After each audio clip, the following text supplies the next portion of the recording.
मैं शपथ लेती हूँ कि विद्यार्थी मेरा धर्म है, मानवता की सेवा करना मेरा परम लक्ष्य है, राष्ट्र की उन्नति में मैं सदैव तत्पर रहूंगी। अपने कर्तव्य मार्ग पर आगे बढ़ते हुए एक स्वच्छ, सुंदर तथा भ्रष्टाचार मुक्त मैं भारत का निर्माण करूंगी। जय हिंद। लेकिन ये फिजिक्स अगर एक बार समझ गए, एक बार इसका मर्म समझ गए तो जीवन में कभी भूलोगे नहीं, क्योंकि ये कुछ है ही नहीं। फिजिक्स मतलब कुछ नहीं है, जो कुछ घटनाएं घटित होती हैं बस इसीलिए तो मैं कहता हूँ कि सिर्फ प्रकृति पर फोकस करो, अपने आसपास डेली ऑब्जर्व करना सीखना शुरू करो। ठीक है, देखो मतलब अगर आपको मल्टी डिसिप्लिनरी बनना है, इंटर डिसिप्लिनरी बनना है, सभी प्रकार के आपको ज्ञान अर्जित करना है, तो आपको अपने नयन को, अपने मन को, अपने दिमाग को हमेशा जागरूक रखना पड़ेगा, खोल कर रखना पड़ेगा। तो हर चीज़ को सिर्फ पढ़ाई नहीं, सिर्फ ऐसा नहीं कि किताबी ज्ञान से ही हमको ज्ञान मिल रहा है। बहुत सारे ज्ञान जो है हमको सीखने को मिलता है प्रकृति से, समाज से। तो हमेशा अपने ब्रेन को खुला रखो, कोशिश करो सीखने को हर चीज़ से। तो इसलिए जो है देशाटन यात्रा पे क्यों लोग जो है ज़्यादा जो है जोर देते हैं, इसीलिए कि पढ़ाई के साथ साथ में देशाटन यात्राएं भी जरूरी हैं, जिनसे कि बहुत कुछ सीखने को मिलता है। हम जो पढ़ते थे, तुम्हारे पिताजी तो कहते थे घूम घूम करके आया करो, अब तो बंद हो गए, कहीं नहीं जा पाते। नहीं तो हमने पूरा गंगा का सर्वेक्षण किया है जब हम ग्रेजुएशन में थे, तो पूरा इलाहाबाद मतलब उत्तरकाशी से लेकर के गंगोत्री से लेकर के जहाँ से गंगा निकलती है वहाँ से लेकर पूरा उसका मैंने सर्वेक्षण किया पूरा जो है। एक बार कुंभ मेला लगा था, तो कुंभ मेला में ऐसे ही पर्सनल चार पांच लड़के हम चले गए जो परमिशन लेकर के सर्वेक्षण कर रहे थे पूरा जो है। उस पर हमने पूरा जो है नोट्स लिख डाला उस पर कि कुंभ मेला में मतलब कितने उस मतलब जो है वहाँ पर स्नानार्थी आते हैं और कल्पवासी कितने हैं, पूरा टेंट गिन डाले थे कितने कल्पवास लगा हुआ है।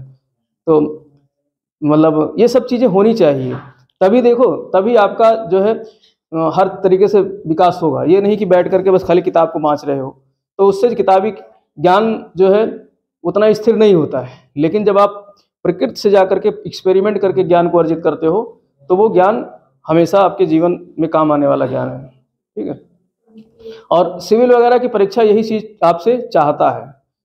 ठीक है, नहीं तो बहुत पढ़ाकू नहीं बन पाते हैं कि हमेशा टॉप करने वाले किताब पढ़ के नहीं बन पाते हैं, वो क्वालिफाई नहीं कर पाते हैं। लेकिन जो है आप इधर उधर से ज्ञान अर्जित करोगे, उसको यहाँ जो सिद्धांत बता रहे हैं उससे अप्लाई करना सीखो।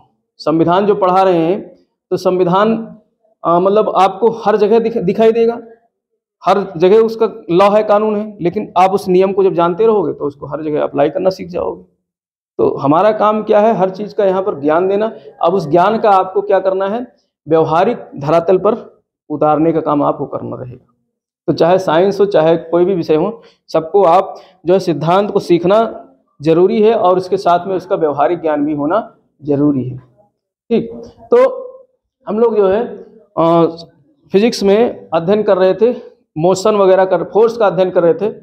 फोर्स में और मोशन में खास करके जो है हमने न्यूटन के सिद्धांत के बारे में चर्चा किया था। कल जो है न्यूटन ने 3 सिद्धांत दिए थे। हालांकि सिद्धांत ऐसा नहीं है कि जो है कहीं से इन्होंने मतलब कुछ इस तरीके से अलग से कुछ दे दिया हो, सब कुछ तो प्रकृति में है ही है, कोई नई चीज़ तो मतलब उसमें व्यवस्था बनाकर तो गए नहीं न्यूटन। जो कुछ था सब प्रकृति में था, बस उन्होंने सिर्फ बता दिया, शब्दों में उस चीज़ को जो है पिरो दिया कि ये ऐसे होता है, ये ऐसे होता है, और उस चीज़ को लोग पढ़ करके बहुत सारे सिद्धांत नए नए बनाते चले जा रहे हैं। हाइपर लूप के बारे में कभी न्यूटन भी नहीं सोचा होगा कि आने वाले समय में ऐसी टेक्नोलॉजी आ जाएगी, वो बना, लेकिन सिद्धांत तो वही बता के गया, उसी को पढ़ करके तो लोग आज कह रहे हैं अच्छा ऐसा होता है। तो देखो मैं एक चीज़ बताऊं, मैं ग्रेजुएशन कर रहा था, अब लोग यहाँ कहेंगे कि मैं अपनी पढ़ाई कर रहा हूँ, तो ऐसा कुछ नहीं है। जो मेरा अनुभव है वो मैं बता रहा हूँ। मैं जब BA सेकेंड ईयर में था उस समय, तो हमारे मतलब मुझे बहुत रुचि है, प्रकृति से बहुत प्रेम है, प्राकृतिक चीज़ों को देखना समझना शुरू से ही रहा है मेरे को। तो वहाँ पर इलाहाबाद में एक तारामंडल है जो प्रयागराज आज कहा जाता है, इलाहाबाद को प्रयागराज कहते हैं ना, तो वहाँ पर नेहरू तारामंडल था, अभी भी है शायद। तो वो आनंद भवन में, आनंद भवन का नाम तो सुने होंगे, हम लोग जब पढ़ते थे तो किताबों में आनंद भवन के बारे में पढ़ा जाता था।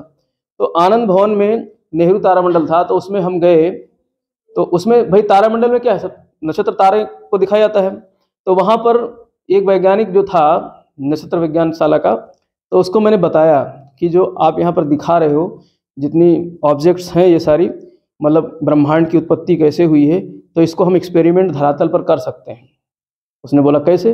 भाई उसको भी जिज्ञासा हुई जानने को कि एक बच्चा कह रहा है। हमने बताया देखो ऐसा है कि हम साइंस तो ज़्यादा नहीं पढ़े हैं, लेकिन इतना पढ़े हैं कि वैक्यूम अगर क्रिएट कर दें, निर्वात कर दें किसी स्थान को, तो वहाँ पर सारे ऑब्जेक्ट जो भी अपने अपने ऑब्जेक्ट हैं उनका अपना अपना गुरुत्वाकर्षण है, तो वो सब भारी पिंड है, मास अधिक है, तो छोटा मास वाला उसका चक्कर लगाने लगेगा। हमने कहा निर्वात बना दो, कोई कमरे में ऐसा सब निकाल दो, क्या निकाल दो, वहाँ से वायु निकाल दो, सारा गैस निकाल दो, वो निर्वात हो जाए कमरा। फिर उसके अंदर विभिन्न आकार के पिंड डाल दो, तो अपने आप ही वहाँ जो है रचना हो जाएगी सौरमंडल की। कहा यार बात तो सही कह रहे हो। हमने कहा इस तरीके से होना चाहिए। और 2006 में जो है विश्व स्तर पर इस पर प्रयोग शुरू हो गया। हमें 1999 में ये बात कह कर आए थे, 1998-99 की बात है, और 2006 में इस पर विश्व स्तर पर काम शुरू हो गया। और जो है वहाँ पर जो है ज़मीन के नीचे 2-3 किलोमीटर गहराई पर वहाँ पर इसी तरीके से वैक्यूम क्रिएट किया गया और वहाँ महाविस्फोट कराया गया, जिससे कि निर्वात बन जाए और वहाँ पर न्यूट्रॉन प्रोटॉन की व्यवस्था बनाई गई। तो उससे सिद्ध किया जा रहा है कि ब्रह्मांड की उत्पत्ति कैसे हुई है। तो किसी न किसी के दिमाग में विचार आया होगा। हमारे आया था तो हम वैज्ञानिक थे नहीं, हम तो भूगोल पढ़ने वाले आदमी थे। थोड़ा सा विचार आया तो हमने दे दिया, फिर हम भी चले आए, सो गए, उधर से उधर हो गए। वहीं पर यह होता कि हमको सुविधाएं मिली होती, सब कुछ मिला होता, तो हम भी जो है उस क्षेत्र में आगे बढ़े होते। भाई हमने तो हाई स्कूल के बाद साइंस पढ़ा ही नहीं है, तो अगर सुविधा सब कुछ मिलती रही होती तो उस क्षेत्र में आगे जाते। अब जैसे निशानेबाजी का हमको बचपन से शौक है, लेकिन उस समय ये सब था ही नहीं, महंगा चीज़ था। तो हमने कहा अब पूरा किया जाए, अब जो है करते हैं। तो उस समय अगर ये चीज़ सुविधा होती तो शायद कहीं ओलंपिक जीत के आए होते स्वर्ण, इसमें जो है निशानेबाजी में। तो जो है और ऐसे ही एक बार हमारे यहाँ सम्मेलन हो रहा था, 2000 की बात है, हम उस समय MA प्रीवियस ईयर में थे। तो वहाँ पर जो है मतलब विदेश से भी भूगोलवेत्ता आए हुए थे, अरब वगैरह कंट्रीज से। तो हम लोग तो ऐसे सुनने वाले थे, श्रोता खड़े सुन रहे थे और लेक्चर दे रहे थे। हम हाथ खड़ा कर दिए, हमने कहा इस मैटर पे हम एक विचार रखना चाहते हैं। बोलो। तो कुछ ऐसे बात हो रही थी, मतलब अनाज वगैरह की, आने वाले समय पॉपुलेशन बढ़ती जा रही है तो दुनिया में जो है भुखमरी आएगी। भाई जब जगह ही नहीं बचेगी पृथ्वी पर रहने के लिए, मतलब तो खेती की जगह तो अपने आप खत्म हो जाएगी। तो हमने कहा कि हम लोग जो है इतना कर सकते हैं कि जिस पौधे से जो अनाज पैदा हो रहा है उस पौधे का पूरा अध्ययन करें। उस पौधे बीज लगाया, बीज से जो है पौधा बनेगा, पौधे से उसमें जो है कली फल वो आएंगी, पुष्प आएंगी, पुष्प से जो है फिर बीज बन जाएगा, फल बन जाएगा, और उस फल से फिर अनाज बन जाता है। गेहूं की बात मैंने की, गेहूं में सब आपने जो है देखा होगा, गेहूं बनने से पहले उसमें जो है सफ़ेद सा द्रव निकलता है, दूध सा निकलता है। तो हमने बताया उस दूध का अध्ययन करना पड़ेगा हमको कि वो दूध बनता कैसे, प्रकृति कैसे बनाती है। अगर उस दूध का हमने अध्ययन कर लिया कि प्रकृति कैसे बनाती है, तो हम उसको केमिकली बना सकते हैं, उस चीज़ को लैब में हम टेस्ट करके उसको बना सकते हैं। और फिर जो खेतों में गेहूं की जगह हम फैक्ट्री में गेहूं पैदा करेंगे, सीधे गेहूं क्या, फिर तो हम आटा ही बनाएंगे, गेहूं काय को बनाएंगे, फिर उसको पीसने के लिए जो चक्की ले जाना पड़ेगा, सीधे आटा ही बनाएंगे। तो कहे अरे ऐसे कैसे हो सकता है हमने कहा होगा आने वाले समय में। और चीन चावल बना रहा है, बंद गोभी बना रहा है, उसी आधार पे बना रहा है कि नहीं बना रहा है। कहते नहीं कि जो है मतलब सब्जी आर्टिफिशियल आ रही हैं, बंद गोभी चीन बना रहा है, इसी तरीके से आर्टिफिशियल बना रहा है। और चावल कहते चावल में मिलावट आती है, उसमें आर्टिफिशियल चावल रहता है, उसमें पटकोगे तो जो है जो उछलेगा वो समझ लो क्या आर्टिफिशियल है। तो मतलब देखो विचार कुछ भी ला सकते हो और वो सब संभव है, सारा चीज़ संभव है। लेकिन हमारी बात को वहाँ पर सीरियसली किसी ने लिया नहीं, आज भी कोई नहीं लेता हमारी बात को सीरियस, क्योंकि हम तो फालतू आदमी हैं, कुछ भी कह जाते हैं, कोई नहीं ध्यान देता है हमारी बात का। ठीक, तो क्योंकि जोर इसलिए नहीं है क्योंकि हमारी शिक्षा दीक्षा उस तरीके से मतलब ऐसे प्रभावित क्षेत्र में नहीं हुई है। लेकिन विचार तो रखते हैं, हमको स्वतंत्रता तो मिली है, बाय बर्थ आज़ादी तो मिली है हर चीज़ सोचने विचारने की, तो सोच सकते हैं। लेकिन वो चीज़ अब धीरे धीरे हम तुमको ट्रांसफ़र कर रहे हैं उस ज्ञान को, जिससे कि तुम्हारे अंदर वो चीज़ आए और तुम उस पर क्या कर सकते हो, अपना इम्प्लीमेंटेशन कर सकते हो। ठीक, तो हम लोग अब बात करेंगे फिजिक्स की। फिजिक्स की बात करेंगे। किस चीज़ की बात करेंगे? फिजिक्स की। तो इसमें हम लोग पढ़ रहे थे जो है बल के बारे में, फोर्स के बारे में पढ़ रहे थे, और खास करके आज हम लोग अध्ययन करेंगे जो है न्यूटन के गति का नियम। तो पहला गति जो हमने गति का जो फर्स्ट नियम था उसका हमने अध्ययन कर लिया था, लेकिन फिर भी हम थोड़ा सा यहाँ पर चर्चा करेंगे, फिर तीनों को जो है अध्ययन करेंगे। तो न्यूटन महोदय जो इनका फर्स्ट लॉ था जो है वो जड़त्व का सिद्धांत था। किसका सिद्धांत था? जड़त्व का, लॉ ऑफ जो है इनर्शिया। तो इनर्शिया का सिद्धांत था, ठीक है, जड़त्व का सिद्धांत था। अब ये क्या था थोड़ा समझ लो इसमें। इसके पहले गैलीलियो महोदय कहकर गए थे कि हर वस्तु की अपनी एक टेंडेंसी होती है, उसका स्वभाव होता है, चाहे वो जो है रेस्ट अवस्था में रहे चाहे मोशन अवस्था में रहे। जिस अवस्था में है उस अवस्था में रहने की उसकी क्या होती है? टेंडेंसी होती है, उसका स्वभाव होता है। अगर रेस्ट में है तो रेस्ट में ही रहना चाहेगी, अगर वो जो है गति में है तो गति में रहना चाहेगी, जब तक उस पर कोई बाहरी फोर्स, कोई बाहरी बल न लगाया जाए। ये चीज न्यूटन ने अपने पहले सिद्धांत में भी कही, और इस चीज को कहकर कौन गया था? गैलीलियो महोदय। तो पहले अगर प्रश्न कभी ऐसे यहाँ से प्रश्न इसी टाइप से आएंगे, सिंपल प्रश्न आते हैं कि जड़त्व का सिद्धांत पर चर्चा करने वाला पहला वैज्ञानिक कौन था? गैलीलियो था। लेकिन आंख मूंद करके फिजिक्स पढ़े हुए आदमी भी जो है किसको लगा कर आएंगे? न्यूटन को लगा कर आएंगे। ठीक है, तो बारीकी, इस चीज को बारीकियों को समझना जरूरी है। ठीक, तो यहाँ पर ऐसे ही प्रश्न आएंगे। गहराई में तो इसलिए जा रहे हैं कि बहुत सारी चीजें, बहुत ज्यादा गहराई में नहीं जा रहे हैं, ऊपर से खोद रहे हैं। ठीक है, एकदम बिल्कुल ऊपर से भी नहीं चल रहे हैं, थोड़ा सा एक परत मिट्टी का हटा करके फिर उसके नीचे चल रहे हैं। ज्यादा गहराई में जाएंगे तो हमारे पास भी टाइम नहीं, फिर हमको भी ज्यादा अध्ययन करना पड़ेगा। तो और ज्यादा अध्ययन करना, पता चलेगा हम पागल हो जाएंगे, मतलब वैज्ञानिक हो जाएंगे, कहीं जा करके कुछ और बनाने लगेंगे सब छोड़ छाड़ करके तो जो है वो नहीं करना है। क्योंकि देखो, हम तो जिसके पीछे पड़ जाते हैं फिर उसे करके ही छोड़ते हैं, कोई भी चीज हो। अभी अगर फिजिक्स को समझना होगा ना पूरा, तो पूरा हम समझ के ही मानेंगे, फिर उसका जो जितने मतलब इक्वेशंस होते हैं वो भी सब सॉल्व करके तुमको सिखा देंगे, लेकिन वो सब करना नहीं है, वो सारी चीजें नहीं करनी है हमको। ठीक, तो जड़त्व का सिद्धांत, इनर्शिया का लॉ जो है बताया था। तो इसलिए जड़त्व में दो बातें हुई, एक तो मोशन की और एक क्या? रेस्ट की। जो रेस्ट में है, विरामावस्था में, वो विरामावस्था में रहने की कोशिश करेगी, लेकिन उस पर हम जब तक बाह्य बल ना लगाएं तब तक। और हमारी इस पृथ्वी पर असंभव है ऐसा कि बाह्य बल ना लगे, पृथ्वी पर असंभव है, क्योंकि पृथ्वी का जन्म ही गुरुत्वाकर्षण से हुआ है।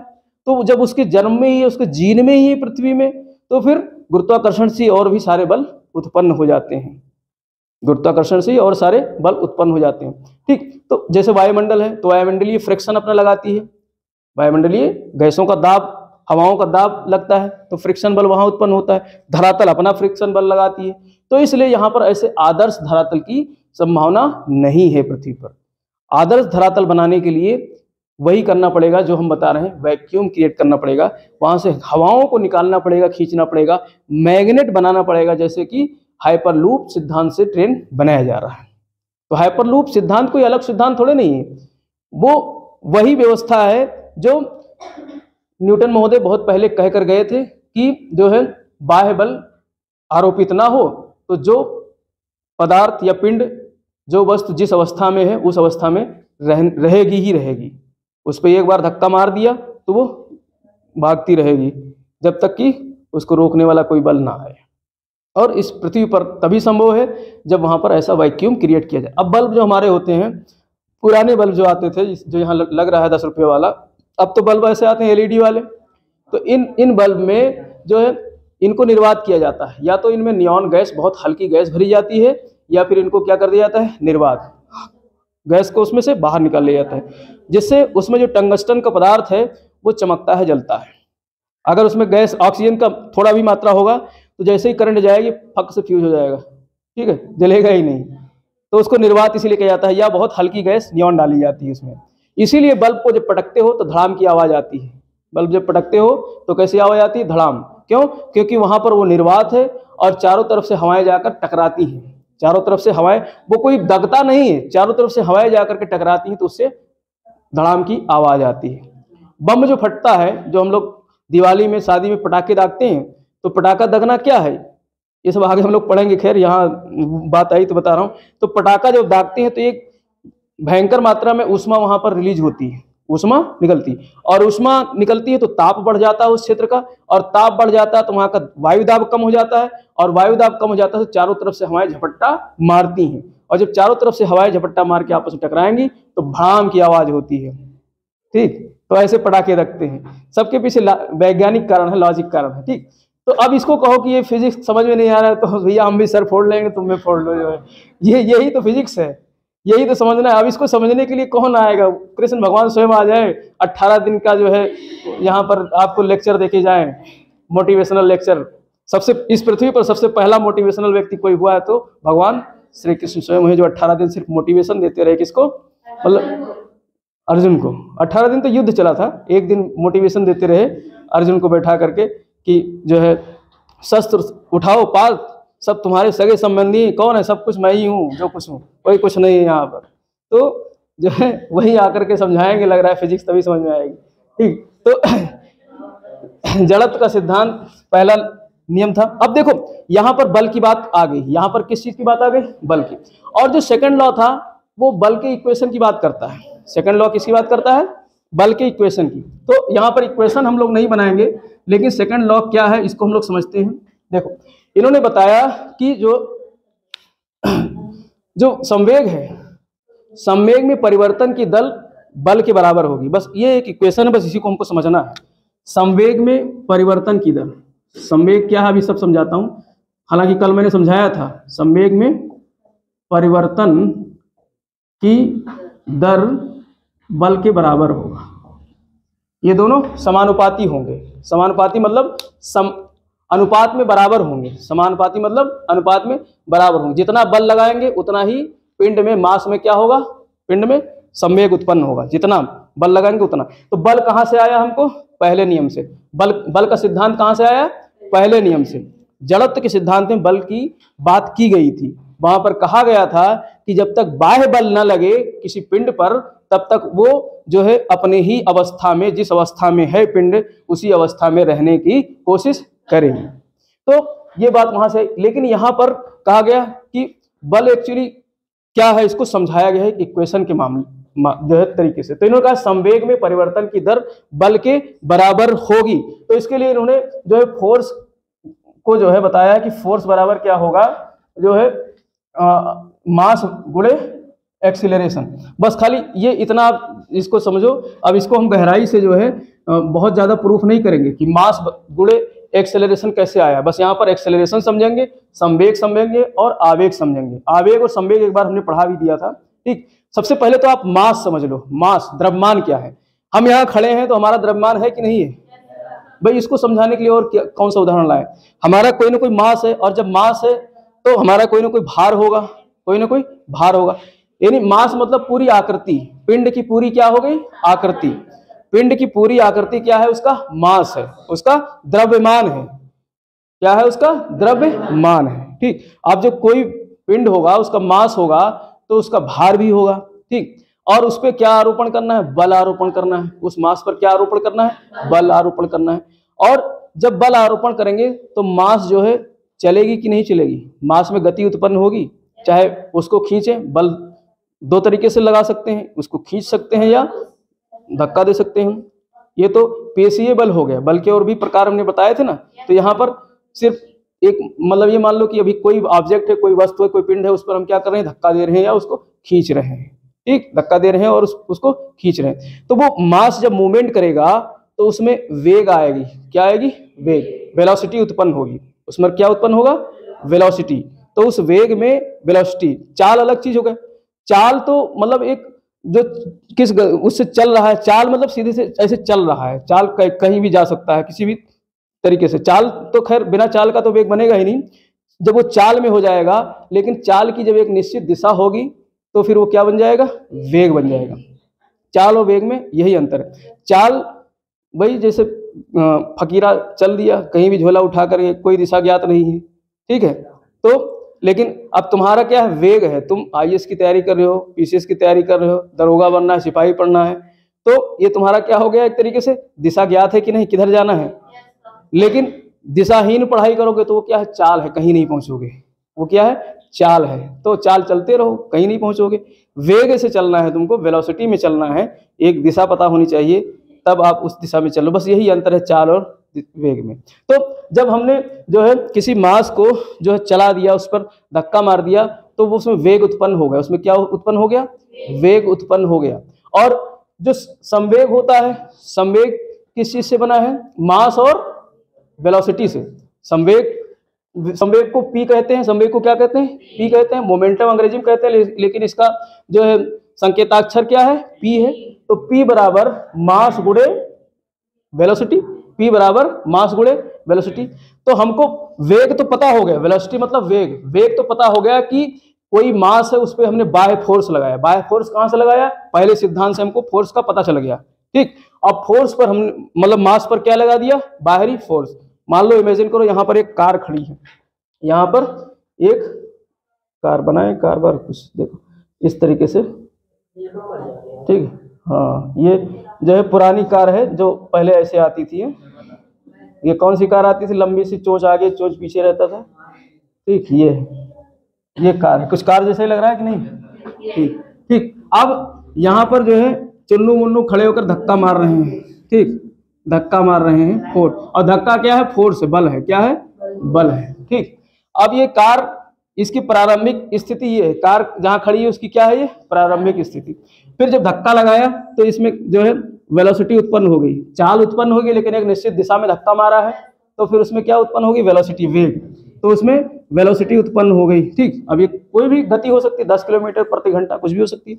अब ये इसने अपनी पोजीशन बदल ली, यहां से आकर के ये यहाँ पर आ गई। यहाँ भी मान लो एक कार ही है, चलो जो है कार, ये स्थिति है, और ये इसकी क्या है? बी स्थिति है, ये इसकी बी स्थिति है।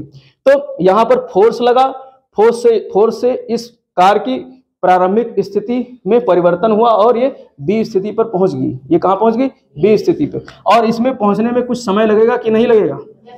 इसमें कुछ टाइम लगेगा कि नहीं लगेगा? तो ये टाइम लग गया, ये टाइम लग गया, ठीक। तो ये वेलोसिटी और ये मास, ये क्या है? इसका मास है। ये क्या है? इसका मास। ये पूरे कार का कुछ ना कुछ वजन होगा, 500 किलोग्राम हो सकता है, मान लो 500 केजी का हो सकता है। और वेग मान लेते हैं, धक्का लगाया तो 10 किलोमीटर प्रति घंटे की दर से जो है चला। तो अब इसी को तो हमको निकालना है, पी निकालना है, संवेग निकालना है। तो संवेग निकालने के लिए इस कार के मास को और इसकी जो वेलोसिटी है गुणा कर देंगे, यही तो फार्मूला कहता है। तो इससे हमको क्या निकल जाएगा? संवेग निकल जाएगा। और सिद्धांत क्या कहता है? दूसरा नियम कहता है कि संवेग में परिवर्तन की दर, संवेग में परिवर्तन की दर, दर कैसे निकलेगा? जब समय से भाग दे दोगे तो क्या निकल जाएगा? दर निकल जाएगा। रेट निकालना है किसी चीज का, रेट निकालने के लिए क्या करते हैं? भाग करते हैं ना। तो यहाँ पर भाग किससे करेंगे? जो समय आया है, जो समय आया है। तो इस वेलोसिटी को जो यहाँ से निकला, इसका जो संवेग जो निकला, संवेग कैसे निकला? कार के मास को हमने उसके वेग से गुणा कर दिया, तो हमको क्या निकल गया? संवेग निकल गया। और संवेग में परिवर्तन की दर निकालनी है, तो वो दर निकालेंगे कैसे? टाइम से भाग दे करके निकालेंगे। ये इक्वेशन में सिद्ध किया गया है, इक्वेशन को मारो गोली, वहां नहीं जाना। तो ये किसके बराबर होगा? बल के बराबर। यानी यहाँ जो बल लगाया, ये बल निकल कर कैसे आएगा? जब यहाँ पे ये इस कार की ये स्थिति से परिवर्तन होकर किस में पहुंच गई? बी स्थिति में। तो ये परिवर्तन हुई किसी न किसी बल से, और ये बल जो लगा वो बल इस परिवर्तन की, संवेग की परिवर्तन की दर के बराबर लगा। 1 इंच आधा ज्यादा नहीं और 1 इंच कम नहीं, तो बराबर होना चाहिए। इस इक्वेशन को ही सिद्ध किया है किसमें? लॉ नंबर 2 में। न्यूटन ने अपने 2nd लॉ में इसी चीज को सिद्ध किया है।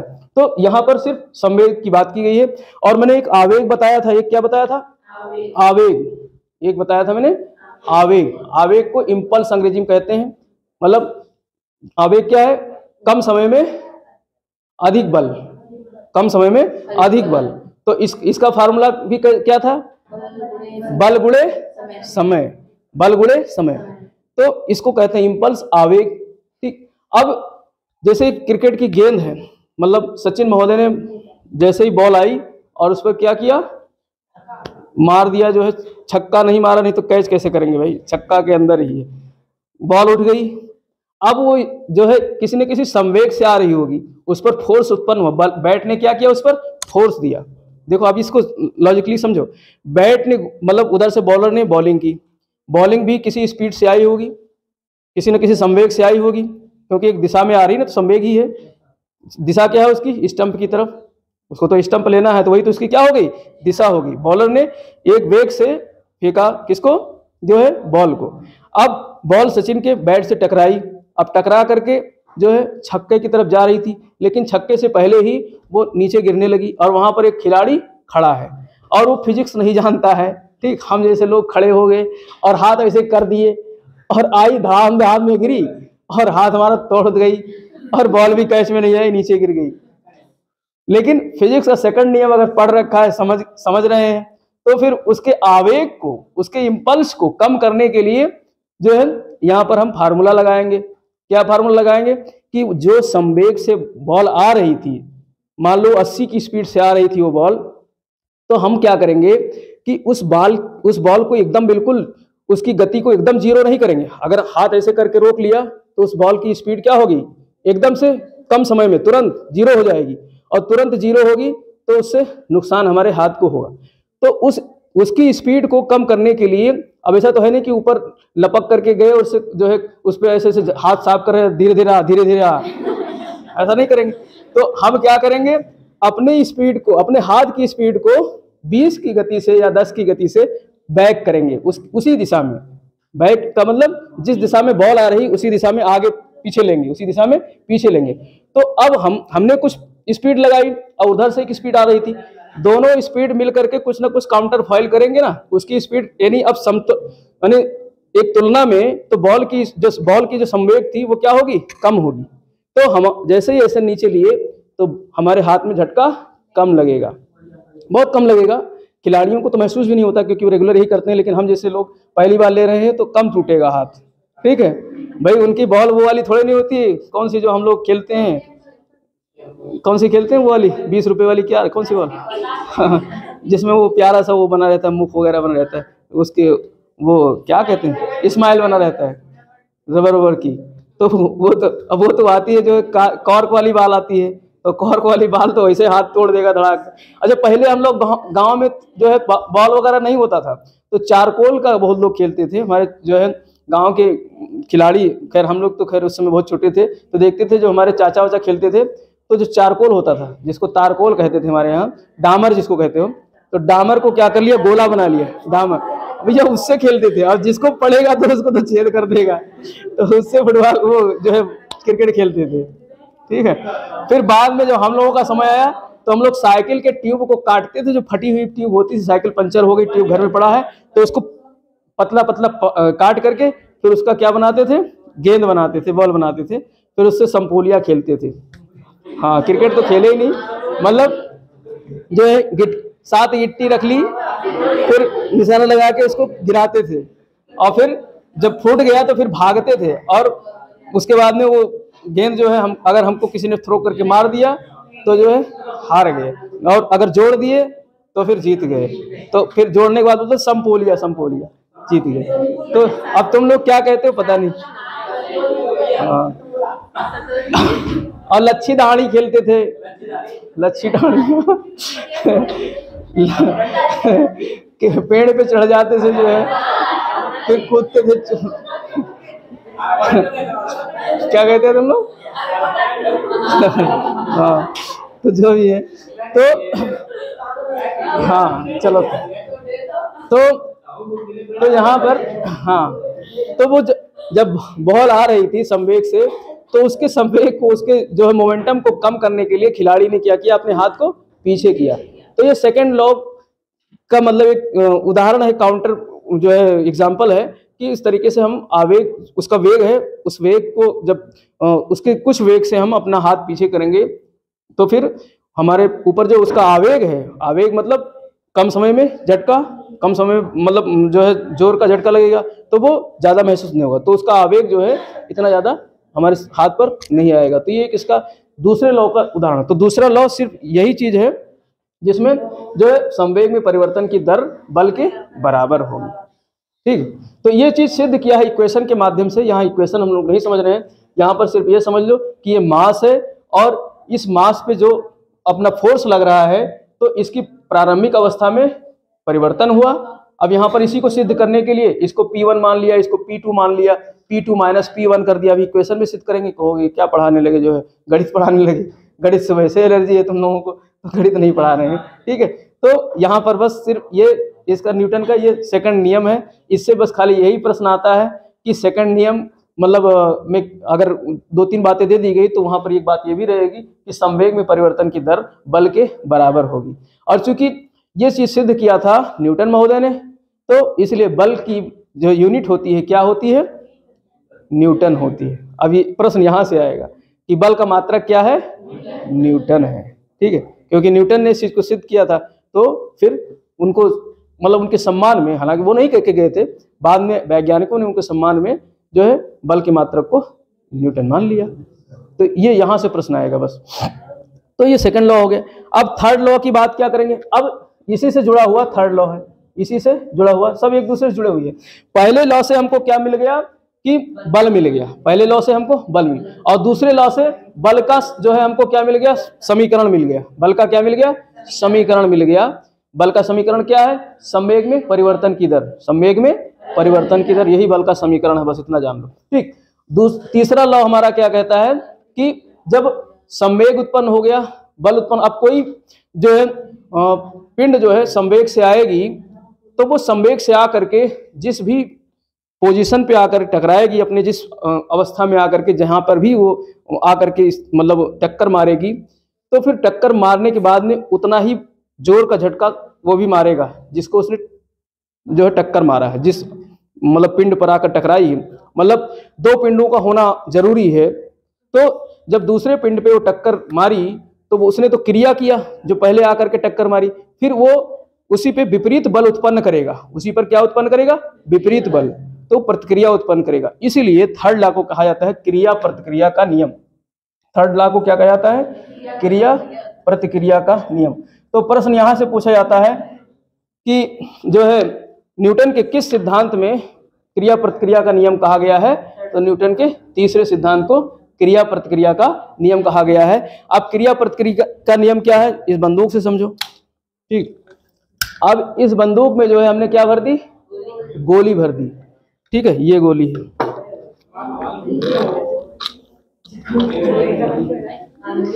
हाँ जो लगी, ये गोली इतनी बड़ी है, इसकी औकात इतनी बड़ी है, और बंदूक कितना बड़ा है, इसके अंदर जो है लाखों गोली भर दोगे इसके वजन के बराबर, तब इसका वजन आएगा हमको लगता है। तो इसकी औकात समझ लो, इसकी औकात समझ लो, ठीक है।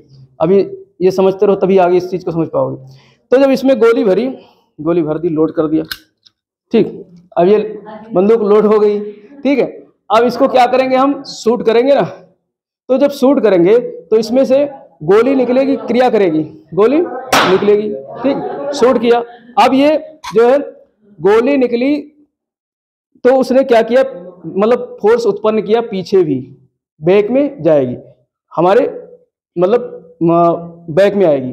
तो इधर से ये प्रतिक्रिया हो गया, ये क्या हो गया, प्रतिक्रिया।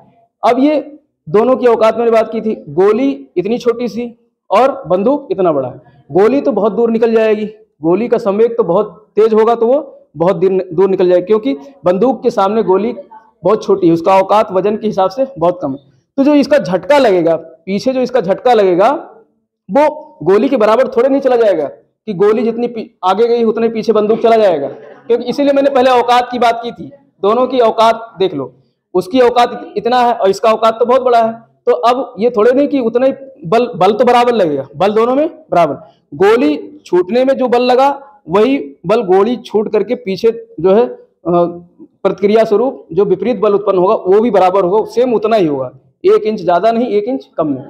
और गोली चली जाएगी अपने निशाने पर, और बंदूक जो है हमको थोड़ा सा झटका लगेगा। इसीलिए तो निशाना सीखने के लिए झटके को हम लोग ऑब्जर्व करना सीखते हैं, कि इसी चीज को सीखना है कि मतलब जब झटका लगे तो हिलना नहीं चाहिए हाथ, क्योंकि ये हिलता है। तो इसी चीज की हम लोग प्रैक्टिस करते हैं कि गोली चलाते समय बंदूक जो है हिलना नहीं चाहिए। तो ये चीज प्रैक्टिस से आती है।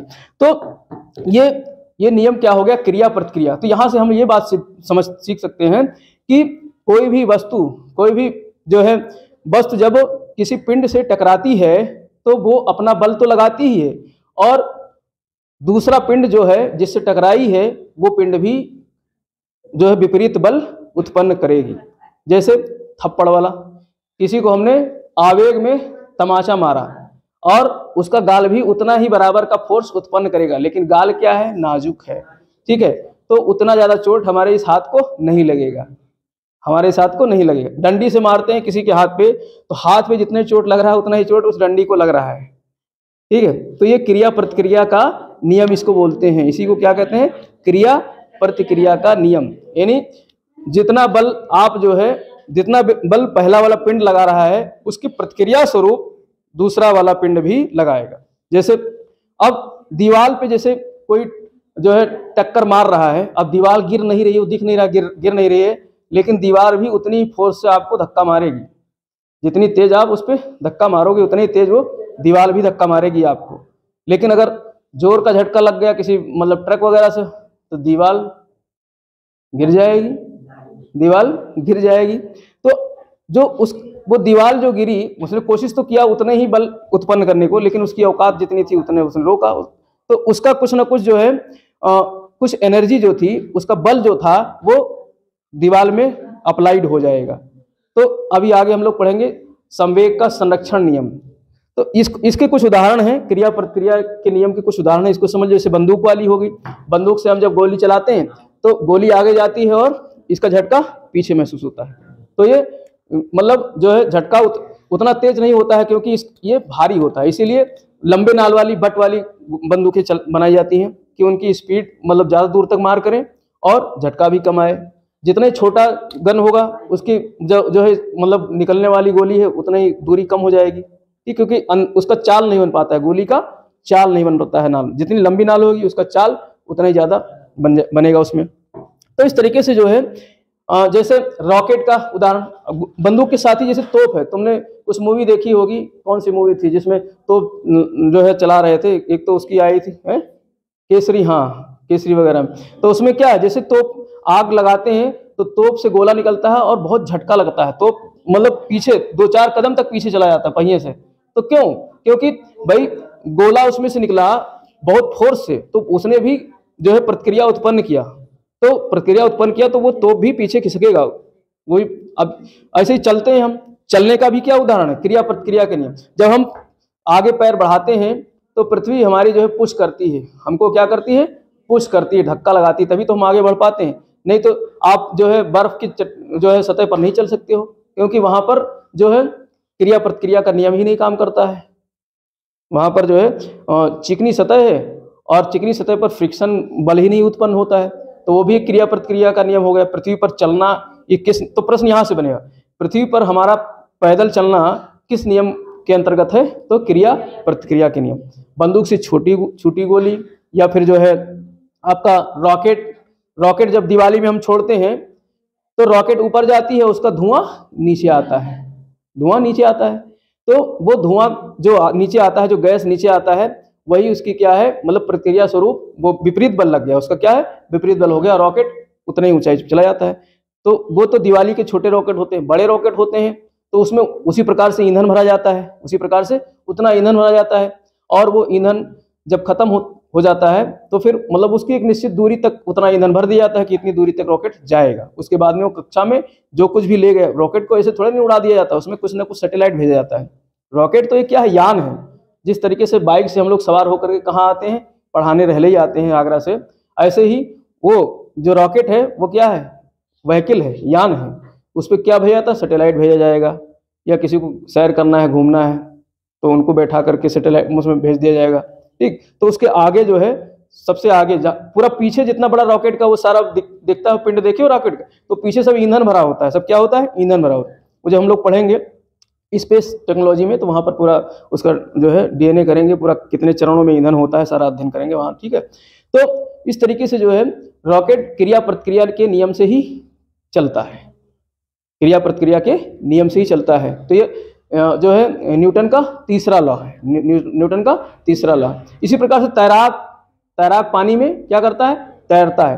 पानी में वो देखा होगा तुमने, हाथ को ऐसे ऐसे मारता है तो पानी को क्या करता है, पीछे हटाता है, और पानी फिर तुमको क्या करता है, पुश करता है, आगे को धक्का लगाता है, ठीक। अगर हम तो तैरना जानते नहीं, तो जैसे जाएंगे छपाक से नीचे चले जाएंगे, जल समाधि ले लेंगे, ठीक। लेकिन जो तैरना जानते हैं उनको पता है कि किस दर से पानी को हटाना है।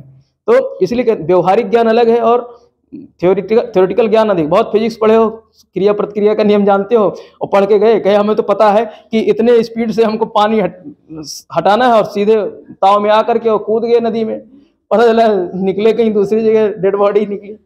तो नियम अपनी जगह, इसलिए नियम का व्यवहारिक ज्ञान भी होना बहुत जरूरी है। तो वो सब प्रैक्टिस से आता है। तो ये तीसरा नियम यही चीज है, क्रिया प्रतिक्रिया का नियम। अब क्रिया प्रतिक्रिया का नियम जब हो गया तो इसी को आगे एक चरण और बता दिया गया, जो है संवेग के संरक्षण का नियम। संवेग के संरक्षण का नियम। तो संवेग का संरक्षण क्या कहता है, थोड़ा सा उसको समझ लो, बस इसको एंड करते हैं। संवेग के संरक्षण का नियम, जैसे ये कार है, ये कार है, ये किसी फोर्स से जा रही है आगे, जो है मतलब इसको एक ट्रक मान लेते हैं, इसको क्या मान लेते हैं, ट्रक। और आगे एक कार है जा रही है, आगे एक कार जा रही है, ठीक। और ट्रक जो है 50 की स्पीड से चल रहा है, 50 की स्पीड से चल रहा है, ठीक। और कार जो है ये भी अपना किसी न किसी स्पीड से जा रही है, मान लो इससे कम स्पीड पर जा रही है, 30 की स्पीड से जा रही है। और ट्रक का ड्राइवर जो है अचानक फोन आ गया, मोबाइल बज उठा लिया फोन, हेलो, हाँ ठीक है मैं आ रहा हूँ, जो है उसकी मैडम ने फोन कर दिया, मैं आ रहा हूँ, ठीक है। और ये इधर बिजी है और ट्रक ले जाकर किस पे ठोक दिया, कार पे ठोक दिया ट्रक को ले जाकर के, ठीक। अब ये कार जो चल रही थी 30 की स्पीड में, ये जो है 100 की स्पीड में दंड भाग गई आगे, ये धक्का मारेगा भाई, इसका मास है, कार से ज्यादा इसका मास है, कार से ज्यादा इसका मास है और इसका कम मास है। और एक तो 50 की स्पीड से थी, तो इसने अपने मास सहित जो है इसको क्या किया, धक्का मार दिया। तो ये जो 100 की स्पीड बनी, पहले तो इसकी 30 की स्पीड थी, तो 100 की स्पीड बनी, तो ये कहां से इसको ऊर्जा मिली, यहां से मिली, ट्रक से। अब इसके पहले जो इसकी गति थी, इसकी स्पीड और इसकी स्पीड, दोनों का संवेग जो था बराबर था, मतलब दोनों का संवेग बराबर। फिर इसके बाद में जो घटना घटित हो गई, इसके बाद भी फिजिक्स जो है वो नहीं देखता कितने मरे कितने घायल हुए, वो सब नहीं। फिजिक्स सीधे यहाँ खड़ा होकर सिद्धांत निकालेगा, गुणा करेगा, फिर कैलकुलेशन करेगा, कहेगा अच्छा धक्का लगने के बाद इसकी स्पीड इतनी हो गई थी, ठीक है। तो वो कहेगा कि ये इसको कहां से संवेग मिला, इस ट्रक से संवेग मिला, तो इसका संवेग कहां चला गया, इसमें चला गया। और दोनों को फिर कैलकुलेट करेगा, पहले वाला कैलकुलेशन किया, घटना से पहले वाला तो इतना आया, और घटना के बाद कैलकुलेशन किया, देखा दोनों बराबर आ रहा है, दोनों बराबर आ रहा है, यानी इसकी स्पीड बढ़ी जरूर, लेकिन ये कहां से इसको बल मिल गया, इस ट्रक से बल गया। तो इस ट्रक से, तो इसका जो आवेग था, संवेग था, वो कहां संरक्षित हो गया, इसमें, कार में। तो इसी को कहते हैं संवेग के संरक्षण का नियम। तो संवेग का संरक्षण ये कहता है कि किसी भी पिंड के टकराने से पहले, किसी भी पिंड के किसी दूसरे पिंड से टकराने से पहले जो उसकी मतलब जो उसका इक्वेशन था, जो उसका मतलब पावर था, मान था, वही मान पिंड से टकराने के बाद भी उतना ही आएगा। तो इसको फिजिक्स में बाकायदा जो है इक्वेशन के माध्यम से हल किया गया है। जो मतलब इसका जब अध्ययन करते हैं बाद इक्वेशन के माध्यम से, तो बहुत सारे इसमें जो प्रश्न आते हैं तो वो सॉल्व करते हैं, हमको उसके सॉल्व करने की जरूरत नहीं। सिर्फ जो है इसको बोलते हैं संवेग के संरक्षण का नियम। संरक्षण किसको कहते हैं, कोई संरक्षण का मतलब क्या होता है, किसी भी चीज का हमको सुरक्षित रखना, किसी भी चीज को क्या करके रखना, सुरक्षित रखना। और यहाँ पर किस चीज को सुरक्षित रखा गया है, संवेग को। यानी जो इसका संवेग था, इसका संवेग जो था, संवेग क्या है मैंने बताया, मास गुणे वेलोसिटी, वेग मास गुणे वेलोसिटी। तो जो इसका संवेग था वो किस में ट्रांसफर हो गया, कार में ट्रांसफर हो गया, कार में इसका संवेग स्थानांतरित हो गया। तो कहीं गया तो नहीं, संवेग तो उतना ही रहा, लेकिन यहाँ रिजल्ट क्या रहा, कार तो खाई में चली जाएगी 100 की स्पीड से जाते हुए, तो रिजल्ट तो यार, रिजल्ट थोड़े नहीं फिजिक्स पढ़ता है, फिजिक्स तो सिर्फ ये सिद्धांत देखता है। तो यहाँ पर इसी को कहते हैं संवेग संरक्षण का सिद्धांत, ठीक। इससे ज्यादा कुछ पढ़ना नहीं संवेग संरक्षण में, न तो अलग से कुछ प्रश्न आते हैं, बस ये बेसिक चीजें हैं जो हम इसलिए बता रहे हैं, यहाँ से कोई प्रश्न आता नहीं है।